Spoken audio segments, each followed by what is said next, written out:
नमस्कार दोस्तों, स्वागत है ਤੁਹਾਡਾ ਆਪਣੇ ਇਸ YouTube ਚੈਨਲ PSPCL ਨਿਊਜ਼ ਤੇ।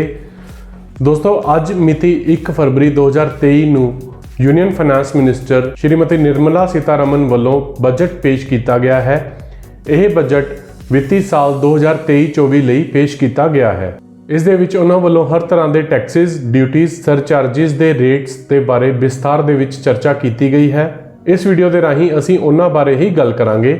सब तो पहला गल करते हाँ इस बजट अनुसार किहड़ियां चीज़ां सस्तियां हुईयां हन। बजट अनुसार इलैक्ट्रॉनिक डिवाइसिस जिवें कि mobile, laptop, TV, camera, DSLR अते होर भी इलैक्ट्रॉनिक चीज़ां सस्तियां हुईयां हन। उत्थे ही इस बजट अनुसार गोल्ड, सिल्वर अते प्लैटिनम तो बनिया हुई चीज़ां महंगियां हुईयां हन अते बीड़ी, सिगरेट, तंबाकू ते भी टैक्स का वाधा होने नाल यह भी महंगे हुए हैं।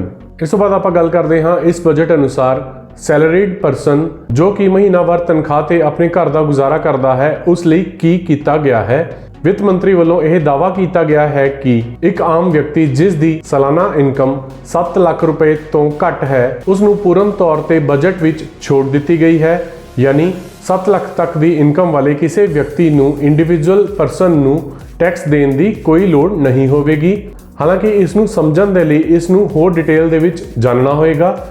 जेकर आप गल करिए टैक्स स्लैब्स की तो 2020 तो बाद भारत दे विच दो तरह के टैक्स सिस्टम चालू किए गए हैं जिन्हों की ओल्ड टैक्स रिजीम अते न्यू टैक्स रिजीम कहा जाता है। ओल्ड टैक्स रिजीम विच 0 तो 2.5 लाख इनकम, 2.5 लाख तो 5 लाख, 5 लाख तो 10 लाख, 10 लाख तो वध इनकम 5 तरह की कैटेगरीज दे विच वंडिया गया है। इस दे उल्ट न्यू टैक्स रिजीम दे विच 0 तो 3 लाख इनकम तक निल, 3 लाख तो 6 लाख तक 5% टैक्स, 6 लाख तो 9 लाख तक 10%, 9 लाख तो 12 लाख 15%, 12 लाख तो 15 लाख तक 20% ਅਤੇ 15 ਲੱਖ ਤੋਂ ਵੱਧ ਇਨਕਮ ਵਾਲੇ ਨੂੰ 30% ਟੈਕਸ ਦੀ ਸ਼੍ਰੇਣੀ ਦੇ ਵਿੱਚ ਰੱਖਿਆ ਗਿਆ ਹੈ। ਇਹ tax system new tax regime system ਨੂੰ ਬੂਸਟ ਕਰਨ ਦੇ ਲਈ ਇਹਨਾਂ ਸਲੈਬਸ ਦੇ ਵਿੱਚ ਵਾਧਾ ਕੀਤਾ ਗਿਆ ਹੈ। ਹੁਣ ਜੇਕਰ ਇਸ ਨੂੰ ਸਮਝੀਏ ਤਾਂ 7 ਲੱਖ ਤੱਕ ਇਨਕਮ ਵਾਲੇ ਵਿਅਕਤੀ ਨੂੰ ਕੋਈ ਟੈਕਸ ਨਹੀਂ ਦੇਣਾ ਹੋਵੇਗਾ। ਉਸ ਦੇ ਲਈ ਸੈਕਸ਼ਨ 87A ਦੇ ਵਿੱਚ ਸੈਕਸ਼ਨ 87A ਦੇ ਵਿੱਚ ਇੱਕ ਰਿਬੇਟ ਦਿੱਤੀ ਜਾਂਦੀ ਹੈ ਜਿਸ ਦੀ ਕਿ ਮੈਕਸਿਮਮ ਲਿਮਿਟ 7 ਲੱਖ ਹੈ।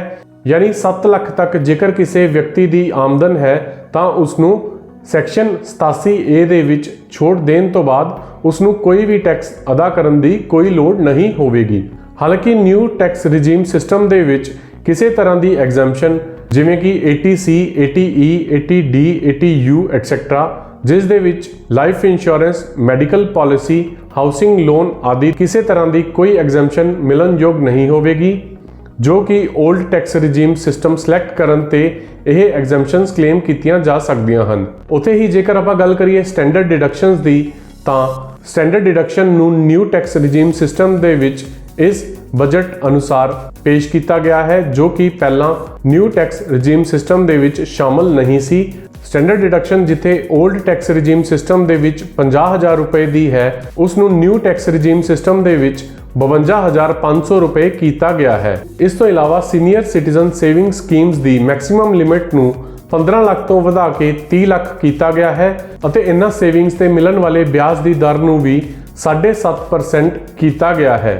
इस वित्तीय साल दौरान रिटायर होने वाले कर्मचारियों लिए एक बहुत वड्डी खुशखबरी है कि कर्मचारियों नूं अपनी रिटायरमेंट तो बाद मिलन वाली लीव एनकैशमेंट जो कि पहला 3 लाख रुपए तक एग्जैम्पशन दी जाती सी उसनूं वधा के 25 लाख रुपए तक कर दिता गया है।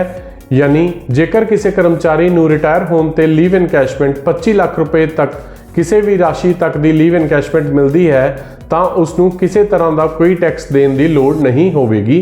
यह एग्जैम्पशन लिमिट पहला 3 लाख रुपए तक हुंदी सी जिसनूं कि 3 लाख तो वधा के 25 लाख रुपए किया गया है। दोस्तों जेकर आप इस बजट नूं ध्यान नाल समझीए तो सरकार वालों करंट एक्सपेंडिचर नूं एनकरेज करन दी अते सेविंग स्कीम्स अधीन पैसा ब्लॉक होने कारण इसनूं डिस्करेज करन दी कोशिश की गई है। जेकर कोई व्यक्ति न्यू टैक्स रिजीम सिस्टम नूं चुनदा है तो उसनूं किसी तरह की कोई डिडक्शन या एग्जैम्पशन मिलन योग नहीं होगी। जेकर कोई व्यक्ति न्यू टैक्स रिजीम सिस्टम नूं चुनदा है तो उसनूं कोई हाउसिंग लोन, कोई मेडिकल एग्जैम्पशन या कोई लाइफ इंश्योरेंस की एग्जैम्पशन मिलन योग नहीं होगी। ਮੈਂ ਉਮੀਦ ਕਰਦਾ ਹਾਂ ਕਿ ਇਸ ਵੀਡੀਓ ਦੇ ਰਾਹੀਂ ਤੁਸੀਂ ਬਜਟ ਦੇ ਵਿੱਚ ਪੇਸ਼ ਕੀਤੀਆਂ ਗਈਆਂ ਕੁਝ ਮਹੱਤਵਪੂਰਨ ਗੱਲਾਂ ਨੂੰ ਸਮਝ ਲਿਆ ਹੋਵੇਗਾ। ਬਜਟ ਨੂੰ ਚੰਗੀ ਤਰ੍ਹਾਂ ਡਿਟੇਲ ਦੇ ਵਿੱਚ ਸਮਝਣ ਲਈ ਅੱਗੇ ਆਉਣ ਵਾਲੀਆਂ ਵੀਡੀਓਜ਼ ਦੇ ਵਿੱਚ ਆਪਾਂ ਹੋਰ ਮਹੱਤਵਪੂਰਨ ਚਰਚਾ ਕਰਾਂਗੇ। ਇਸ ਬਜਟ ਨੂੰ ਆਪਾਂ ਹੋਰ ਵੀ ਚੰਗੀ ਤਰ੍ਹਾਂ ਸਮਝਣ ਦੀ ਕੋਸ਼ਿਸ਼ ਕਰਾਂਗੇ। ਇਸ ਲਈ ਜੇਕਰ ਤੁਹਾਨੂੰ ਇਹ ਵੀਡੀਓ ਵਧੀਆ ਲੱਗੀ ਤਾਂ ਪਲੀਜ਼ ਵੀਡੀਓ ਨੂੰ ਲਾਈਕ ਕਰੋ ਅਤੇ ਆਪਣੇ ਦੋਸਤਾਂ ਦੇ ਨਾਲ ਸਾਂਝਾ ਜ਼ਰੂਰ ਕਰੋ। ਜੇਕਰ ਬਜਟ ਨੂੰ ਲੈ ਕੇ ਤੁਹਾਡਾ ਕਿਸੇ ਤਰ੍ਹਾਂ ਦਾ ਕੋਈ ਵੀ ਸਵਾਲ ਹੈ ਤਾਂ ਤੁਸੀਂ ਕਮੈਂਟ ਸੈਕਸ਼ਨ ਦੇ ਵਿੱਚ ਸਾਨੂੰ ਲਿਖ ਸਕਦੇ ਹੋ। ਜੇਕਰ ਤੁਸੀਂ ਚਾਹੁੰਦੇ ਹੋ ਕਿ ਅਸੀਂ ਇਸ ਤਰ੍ਹਾਂ ਦੀ ਜਾਣਕਾਰੀ ਤੁਹਾਡੇ ਨਾਲ ਸਾਂਝੇ ਕਰਦੇ ਰਹੀਏ ਤਾਂ ਪਲੀਜ਼ ਚੈਨਲ ਨੂੰ ਸਬਸਕ੍ਰਾਈਬ ਜ਼ਰੂਰ ਕਰ ਲਓ ਅਤੇ ਸਾਈਡ ਤੇ ਬੈਲ ਆਈਕਨ ਵੀ ਜ਼ਰੂਰ ਪ੍ਰੈਸ ਕਰ ਦਿਓ ਤਾਂ ਜੋ ਹਰ ਵੀਡੀਓ ਦੀ ਨੋਟੀਫਿਕੇਸ਼ਨ ਤੁਹਾਡੇ ਤੱਕ ਜ਼ਰੂਰ ਪਹੁੰਚ ਸਕੇ।